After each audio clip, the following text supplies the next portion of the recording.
দুৰ্নীতি বুলি ক'ব নোৱাৰি, কিন্তু বহু কৰ্মচাৰীক এক্সটেনশ্যন দিছিল।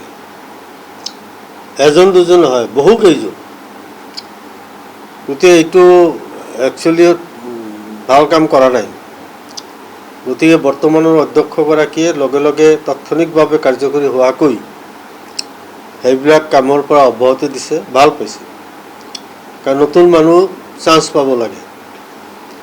অকল আগৰ পুৰণা মানুহখিনি বছৰ বছৰ তেওঁলোকক এক্সটেনশ্যন দি পেলাই নতুন মানুহৰ কাৰণে ৰাস্তা বন্ধ কৰি ৰখা হৈছে। গতিকে অব্যাহতি দিয়াৰ কাৰণে আমি বৰ্তমানৰ অধ্যক্ষগৰাকীক আমি ধন্যবাদ জনাইছোঁ। আৰু যিহেতু এই ঘটনাটো এজন দুজনৰ নহয়, বহুকেইজন কৰ্মচাৰীৰ ক্ষেত্ৰত এই এক্সটেনশ্যনৰ ব্যৱস্থা কৰিছিলে।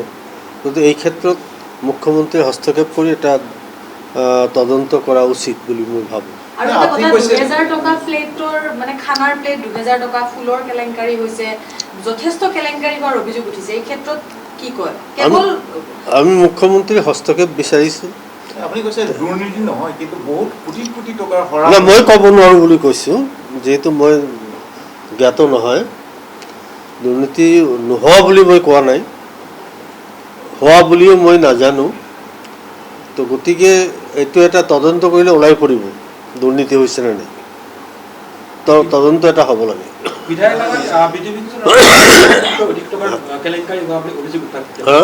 বিধানসভাৰ আৱাসৰ যিসমূহ ফুল বা এনেকুৱা ধৰণৰ বিধিবিধানৰ নামত প্ৰায় 1 কোটি টকাৰ কেলেংকাৰী হোৱা বুলি অভিযোগ উত্থাপিত হৈছে। এই ক্ষেত্ৰত তদন্ত কৰিলে ওলাই পৰিব।